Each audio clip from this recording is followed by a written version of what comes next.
বিএনপির মহাসচিব মির্জা ফখরুল ইসলাম আলমগীর উনি বলেছিলেন যে এই আন্দোলনের সাথে আমাদের সম্পর্ক নাই, এটা ছাত্রদের আন্দোলন। তার ওই বক্তব্য সঠিক ছিল মাননীয় স্পিকার।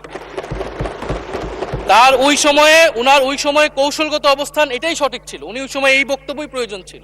জুলাই গণ অভ্যুত্থান সকলের অংশগ্রহণে হয়েছিল, এটা আমরা বারবার বলেছি। তবে বিএনপির বিভিন্ন সদস্য তারা তাদের আলোচনায় বারবার বলার চেষ্টা করে যে আমরা ছিলাম না, আমরা তো এভাবে ছিলাম। এটা তো প্রমাণ করার প্রয়োজন নাই মাননীয় স্পিকার। এটা কেন এত হীনমন্যতা আমাদের এটা বুঝে আসে না। বিএনপি তো অবশ্যই জুলাই গণ অভ্যুত্থানে ছিল, আমাদের সাথেই ছিল। এবং সেই সময়ের একটা উক্তি বিএনপির মহাসচিব মির্জা ফখরুল ইসলাম আলমগীর উনি বলেছিলেন যে এই আন্দোলনের সাথে আমাদের সম্পর্ক নাই, এটা ছাত্রদের আন্দোলন। তার ওই বক্তব্য সঠিক ছিল মাননীয় স্পিকার। তার ওই সময়ে কৌশলগত অবস্থান এটাই সঠিক ছিল। উনি ওই সময় এই বক্তব্যই প্রয়োজন ছিল। এটাতে তো আমাদের কোনো দ্বিমত নাই।